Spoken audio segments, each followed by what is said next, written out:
Good morning আমার স্নেহের ছাত্রছাত্রীরা। আজ তোমাদের পরীক্ষা। আজকের এই পরীক্ষাতে আমি যেটা বলতে চলেছি, যেটা থাম্বনেলে লিখে দিয়েছি, একদম ঠিক দেখেছো। যদি আজকের এই পরীক্ষাতে দেখা গেল যে তুমি পড়ে গেছো, কমন এসছে কিন্তু তুমি পারছো না, তাহলেও তুমি কি করে আজকের পরীক্ষায় পাস করবে? আবার দেখা গেল পড়ে গেছো, সবকিছু জানো কিন্তু কমন আসেনি, তাহলেও কি করে তুমি আজকের পরীক্ষায় পাস করবে? সেটাই আজকে তোমাদের বলতে চলেছি। অর্থাৎ ধরে নাও আজকের এটা একটা গুরুত্বপূর্ণ ভিডিও হতে চলেছে। গোটা কলেজ, অর্থাৎ যত কলেজ আছে, যত স্টুডেন্টস আছে, অর্থাৎ সবারই আজকে পরীক্ষা আছে, ধরো সমস্ত বিষয়ের ক্ষেত্রে এইটা কার্যকরী।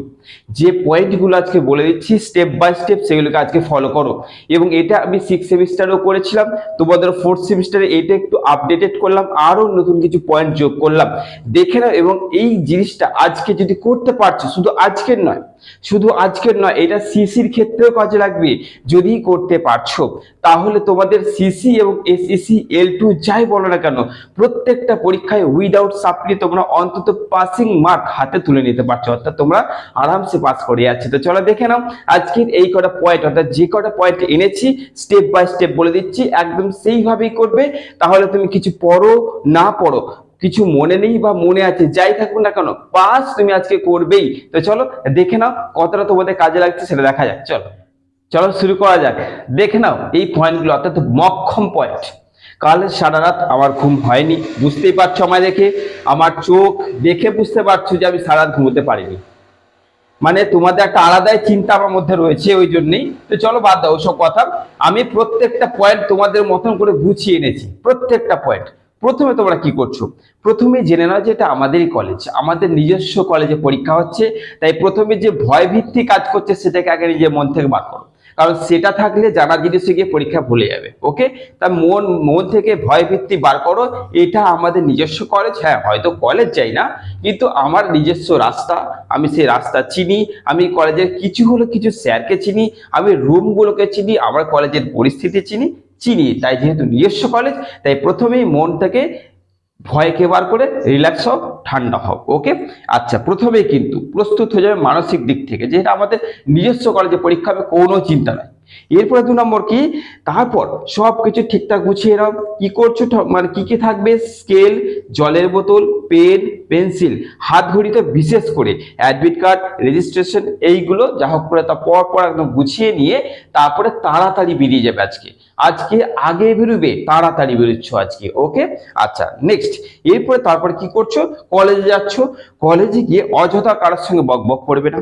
চারিদিকে দেখবে যে বিরাট পড়াশোনা হচ্ছে, চারিদিকে অনেক বিদ্যাসাগর বসে আছে, একদম সোজা কথা বলছি, তারাও আমার স্টুডেন্টস, তারাও আমার আদরের ছাত্রছাত্রী। কিন্তু আজকের দিনে অত পড়াপড়ির কোনো দরকার নেই, অনেক পড়েছো তোমরা, অনেক পড়ে নিয়েছো, তাই আজকে বেশি পড়লে আবার ভুলে যাবে, মানে উল্টো কাজ হবে। তাই আজকে দরকার নেই অত পড়াশোনা করা, ঠিক আছে? আচ্ছা, এই যে 4টে দিন তোমরা পরীক্ষা দিচ্ছ বা 4টে সাবজেক্ট পরীক্ষা দিচ্ছ, যে কটা দিন কলেজে যাচ্ছ, নিজেকে একটু ওই গল্প গুজব বা আড্ডা বা ওই ভিড় থেকে একটু সরিয়ে রাখো, ব্যাস। তারপর চলে যাচ্ছি, নাহলে কিন্তু তোমার কনফিডেন্সের চাপ পড়ে যাবে। এরপরে তোমরা কি করছো, যেটা ভেবে গেছি সেটার যদি উল্টো হয়ে যায়, তবে পরিস্থিতি অনুযায়ী নিজেকে সামলাতে হবে।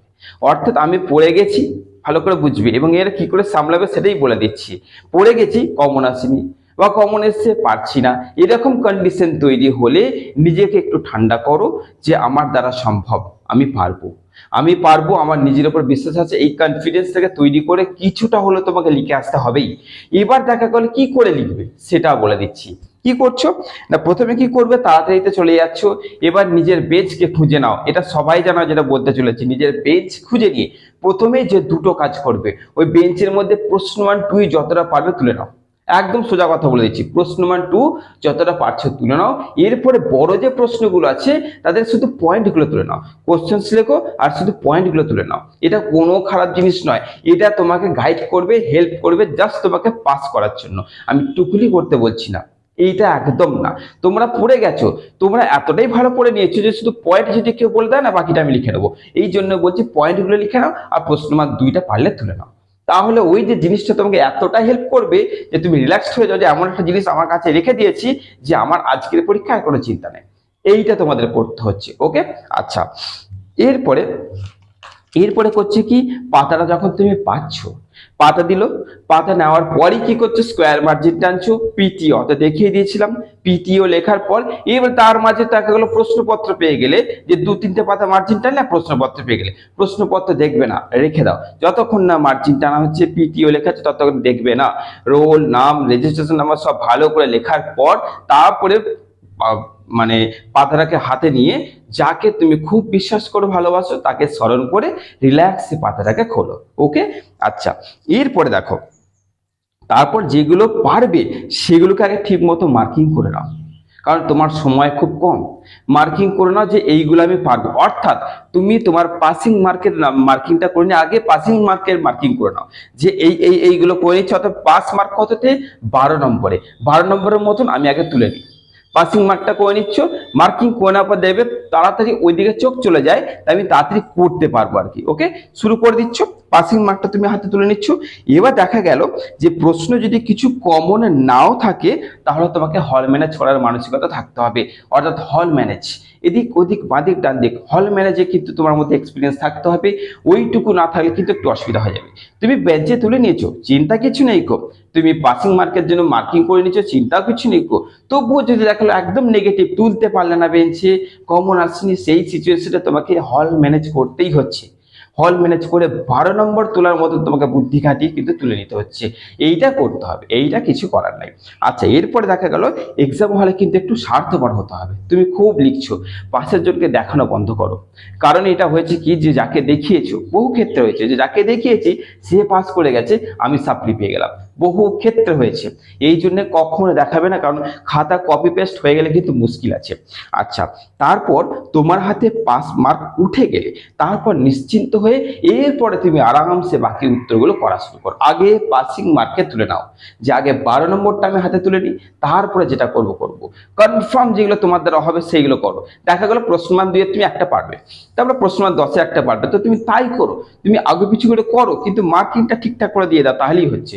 আমি 12 নম্বর তুলে নিয়েছি, এবার দেখো রিল্যাক্সে তুমি পরের প্রসেসগুলো আরামসে দিতে পারবে, কারণ 12 নম্বর হাতে উঠে গেছে। এই কনফিডেন্স চলে এলেই না, না জানা উত্তরটাও তোমার মধ্যে চলে আসবে, কারণ কনফিডেন্স চলে এসছে, ওই জন্য আগে 12 নম্বরটা হাতের মুঠে তুলে নিচ্ছ। আচ্ছা, এইটার পর দেখা গেল ঘড়ি কিন্তু সবসময় লক্ষ্য রাখবে, হাতে যে ঘড়িটা পড়েছো না, হাতের ঘড়িটা সব সময় লক্ষ্য রাখবে কটা বাজলো, টাইমটা মেনটেন করবে। এরপরে জলের বোতলটা কাজে লাগাবে। জলের বোতলটা কি করবে, যখন ভুলে যাবে না, একটু খাবে, একটু রিল্যাক্স হবে, দিয়ে আবার দেখবে ঠিক মনে পড়ে যাবে। এটা করতে হবে তোকে, জলের বোতল কিন্তু অনেকটা হেল্প করে।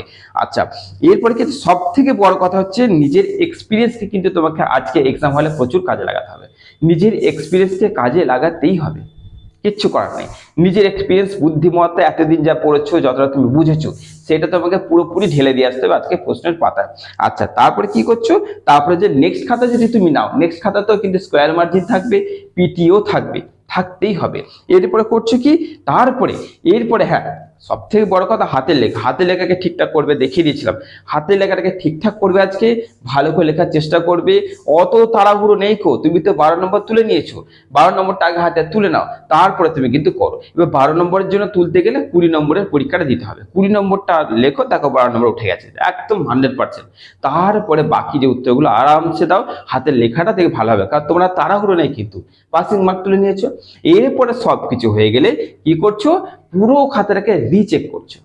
একবার প্রথম থেকে শেষ পর্যন্ত রিচেক করে নিচ্ছ, যে চলো একদম সব ঠিকঠাক আছে। দেখবে তোমার সাপ্লি তো দূরের কথা, তুমি এসএসসি যে কোনো সমস্ত বিষয় হোক বা L2 হোক, আরামসে তুমি পাস করছো, তোমার সাপ্লি আসবেই না। তুমি দেখো 100% তোমার সাপ্লি আসবে না।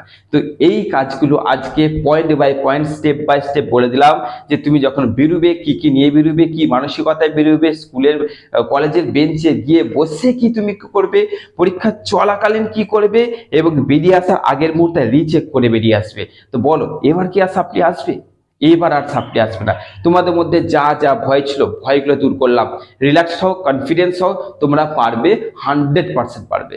ভালো পরীক্ষা হবে, পাসিং মার্ক হাতে তুলবো, এই মানসিকতা যাবে। নিজস্ব কলেজ, বেঞ্চে পয়েন্ট আর প্রশ্নমান 2 তুলে নাও, যেগুলো তোমাকে হেল্প করবে তোমার নাম্বারটা আরো বাড়িয়ে দিতে। চিন্তা নেই। ওকে, ভালো থেকো, সুস্থ থেকো, পরীক্ষা তোমাদের খুব ভালো হোক। Best of luck.